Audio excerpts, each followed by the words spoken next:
Hello दोस्तों, good evening. आशा करता हूँ आप लोग सब अच्छे होंगे। दोस्तों, अभी तक आपने मेरे चैनल को सब्सक्राइब नहीं किया तो प्लीज़ सब्सक्राइब कर दीजिएगा। बेल आइकन को जरूर दबा दीजिएगा ताकि ऐसे नॉलेजेबल और इन्फॉर्मेटिव वीडियो डेली आपको मिल सके। दोस्तों आइए जानते हैं 19 फरवरी 2025 यानी कि कल का दिन, वेडनेसडे का दिन बाजार का रुख कैसा रह सकता है, डाटा और इन्फॉर्मेशन की मदद से जानते हैं। यदि आप लोग ट्रेडर हैं तो आपको देखना जरूरी है। व्यू नीचे का रहेगा तो आपका सपोर्ट, मैं जो लेवल प्रोवाइड करता हूं, सपोर्ट आपका टारगेट बन जाएगा निफ्टी का, और आपका रेजिस्टेंस स्टॉप लॉस हो जाएगा। और यदि व्यू ऊपर का है तो रेजिस्टेंस टारगेट बन जाएगा और सपोर्ट आपका स्टॉप लॉस बन जाएगा सपोर्ट से नीचे। तो दोस्तों ये बहुत इंपॉर्टेंट रहेगा मार्केट प्रेडिक्शन आप लोग के लिए, यदि आप लोग ट्रेडर हैं। तो दोस्तों पहला डाटा है दोस्तों आज का DII FII डाटा कल के लिए। DII वालों ने नेट बाइंग किया है 3072 करोड़ का, और FII वालों ने भी नेट बाइंग किया है 4786 करोड़ का, 4786 करोड़ का। बहुत दिन बाद FII वालों का बाइंग आया है दोस्तों। तो दोनों डाटा के हिसाब से मैंने इसको बुलिश सेंटीमेंट में रखा है। नेक्स्ट डाटा है दोस्तों डॉलर इंडेक्स। डॉलर इंडेक्स मैंने नोट किया है 107.01, जो कि प्रीवियस क्लोज के हिसाब से 0.44 प्लस है, 0.41% प्लस है, जो कि मार्केट में एक बियरिश सेंटीमेंट इंडिकेट कर रहा है। तो DII FII डाटा दोस्तों पॉजिटिव सेंटीमेंट क्रिएट कर रहा है, और आपका जो डॉलर इंडेक्स है वो नेगेटिव सेंटीमेंट क्रिएट कर रहा है। नेक्स्ट डाटा है दोस्तों US बॉन्ड यील्ड।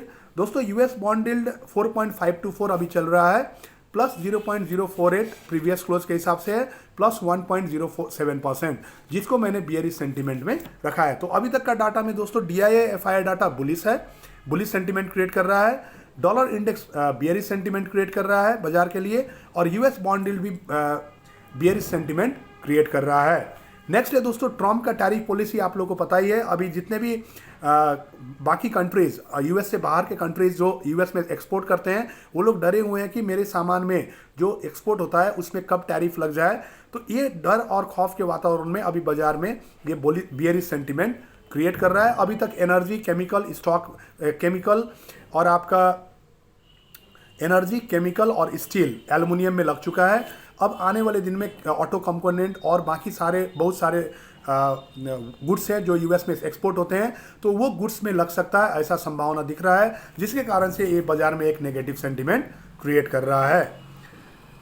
नेक्स्ट एक पॉजिटिव न्यूज़ आया है दोस्तों सिटी ग्रुप की तरफ से। सिटी ग्रुप जो एक ग्लोबल फॉर्म है, तो सिटी ग्रुप का ये कहना है कि दोस्तों अभी लार्ज कैप जो है काफ़ी डिस्काउंटेड प्राइस में मिल रहा है, सस्ते दाम में मिल रहे हैं, जिसके कारण से यहाँ से लार्ज कैप का जो तेज़ी है वो बन सकती है, और 14% तक मार्केट में तेज़ी आ सकता है। निफ्टी में यहाँ से 14% का तेज़ी आ सकता है, जिसको मैंने बुलिश सेंटीमेंट में रखा है सिटी ग्रुप का न्यूज़ को दोस्तों। नेक्स्ट है दोस्तों मैक्वेरी का जो CEO है संदीप भाटिया, 24,300-400 का लेवल में ही उन्होंने ये क्लेम किया था कि इंडिया का अपना कारण से नहीं, इंटरनेशनल रीजन से, बाह्य कारण से बाजार में जो है गिरावट आ सकता है, इंडियन इकोनॉमी में इम्पैक्ट पड़ सकता है, जिसके कारण से निफ्टी 10% 24,300-400 के लेवल से टूट सकता है, जो कि हम लोग ने अभी देखा। उनका प्रेडिक्शन है जनवरी, फरवरी, मार्च तक। तो दोस्तों इसको मैंने कंटिन्यू रखा है क्योंकि मार्च तक इसका जो पीरियड है, मार्च तक इसका इफेक्ट दिख सकता है, जिसको मैंने कंटिन्यू रखा है, और बियरिश सेंटीमेंट ये क्रिएट कर रहा है। नेक्स्ट डाटा है दोस्तों मॉर्गन स्टैनली और गोल्डमैन सैक्स का। मॉर्गन स्टैनली को भी मैंने कंटिन्यू रखा है दोस्तों, क्योंकि इसका इम्पैक्ट 2025 में रहेगा। मॉर्गन स्टैनली का ये कहना है कि क्वार्टर थर्ड का ज़्यादातर कंपनियों का क्वार्टर थर्ड रिजल्ट काफ़ी अच्छा आने वाला है, और 2025 में जो इंडिया का ग्रोथ स्टोरी है वो काफ़ी अच्छा रहने वाला है, जिसके कारण से बाजार में अच्छा खासा ग्रोथ दिख सकता है, जिसको मैंने बुलिश सेंटीमेंट में रखा है दोस्तों। नेक्स्ट डाटा है दोस्तों गोल्डमैन सैक्स। गोल्डमैन सैक्स का ये रिपोर्ट आया है दोस्तों कि गोल्डमैन सैक्स का ये कहना है कि मार्च 2025 तक निफ्टी 24,000 टच कर सकता है, और आपका दिसंबर तक 27,000 टच कर सकता है। तो ये गोल्डमैन सैक्स का रिपोर्ट को भी मैंने पॉजिटिव सेंटीमेंट में रखा है दोस्तों। नेक्स्ट है दोस्तों क्रूड ऑयल अभी बुलिश नजर आ रहा है, तो इसका मार्केट में नेगेटिव इंपैक्ट पड़ सकता है, तो इसको मैंने बियरिश सेंटीमेंट में रखा है। नेक्स्ट है दोस्तों USD INR। कल के मुकाबले अभी 86.94 चल रहा है, कल 86.86 अराउंड था, तो रुपया में थोड़ा कमजोरी दिख रहा है, जिसको मैंने बियरिश सेंटीमेंट में रखा है दोस्तों USD INR को। नेक्स्ट है दोस्तों जियोपॉलिटिकल कंडीशन आप लोग को पता ही है कि ईरान इजराइल का वार अभी एस्केलेशन पोजीशन में है, और आपका रसिया यूक्रेन का जो वार है, वो रसिया यूक्रेन का वार जो है दोस्तों वो अभी माइल्ड कंडीशन में जाने वाला है, तो मगर अभी तक सॉल्व नहीं होने के कारण से मैंने इसको बियरिश सेंटीमेंट में रखा है जियोपॉलिटिकल कंडीशन को। नेक्स्ट है दोस्तों पुणे से जो बीमारी शुरू हुआ था, गिलियन बैर सिंड्रोम, जो कि अभी मुंबई में भी फैल गया है। जो अभी बीमारी तो खतरनाक है, नर्वस सिस्टम रिलेटेड बीमारी है दोस्तों ये। तो ये थोड़ा खतरनाक तो है, मगर अभी तक ये टोटली खतरनाक नहीं हो चुका है और पैंडेमिक घोषणा नहीं हो चुका है। तो मगर आने वाले दिन में यदि फैलाव ज़्यादा हो तो डेफिनेटली ये बाजार को इम्पैक्ट कर सकता है, इसलिए इसको मैंने नोटेड डाउन किया है। नेक्स्ट है दोस्तों बैंकिंग लिक्विडिटी प्रॉब्लम। इसको भी मैंने नेगेटिव सेंटीमेंट में रखा है, क्योंकि अभी बैंकिंग लिक्विडिटी प्रॉब्लम चल रहा है, आरबीआई का कंसर्न है ये। तो आरबीआई ने जनवरी से ही सब बैंक को सजग करवाया है, क्योंकि लिक्विडिटी प्रॉब्लम आता है दोस्तों सीडी रेशियो मेंटेन ना होने के कारण से।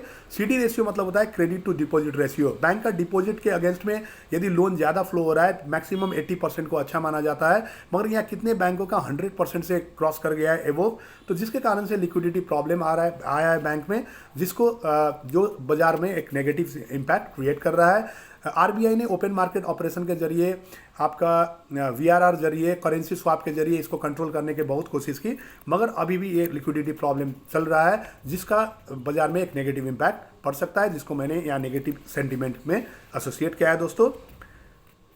नेक्स्ट और आज का लास्ट डाटा है दोस्तों जेफरीज का ये रिपोर्ट आया कि दोस्तों अब डीआईआई वाले भी सेलिंग कर सकते हैं, रिटेलर्स भी सेलिंग कर सकते हैं, जिसके कारण से बाजार में एक यहाँ से भी और ज़्यादा गिरावट आने का संभावना दिख रहा है। ये जेफरीज का रिपोर्ट है, तो जिसको मैंने बियरिश सेंटीमेंट में रखा है। तो दोस्तों अब कंक्लूजन का टाइम आया है। तो कल का बाजार मेरा ओपिनियन कहता है कि दोस्तों बाजार सेल ऑन राइज ही रह सकता है। बाजार जितना बढ़ेगा आप बेच के चल सकते हैं, ये मेरा ओपिनियन है। बाकी आप अपना ब्रोकर और कंसल्टेंट से एडवाइस ले सकते हैं।